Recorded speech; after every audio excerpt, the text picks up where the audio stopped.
Okay, let me show how easily you can operate. So you load the PowerPoint like this, and then any button, next page, next page. So there is a title coming out here. This is the note. So when you want to show this one, this is title. So that's only visible for me, the note. No. Now it's going together with the video to make a title recorded for students. Many Korean. Oh, it's the title. Title. Oh, okay. Yeah. The title from the slide. PowerPoint. Yeah. PowerPoint note. Yeah. They bring, and you can make a size, you can make any colors, and then they continuously coming out. When you want to make a read, this one, if you want to make a, not showing here, only title here, you can.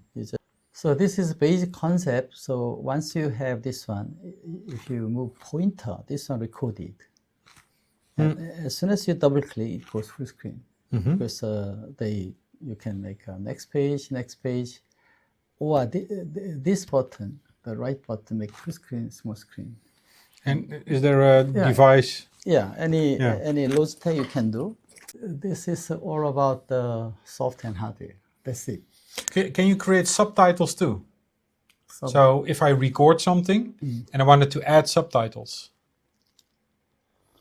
because I know Coursera works with subtitles. They can do that themselves. Yeah. But I was wondering. So for the editing after recording. Yes, but not live.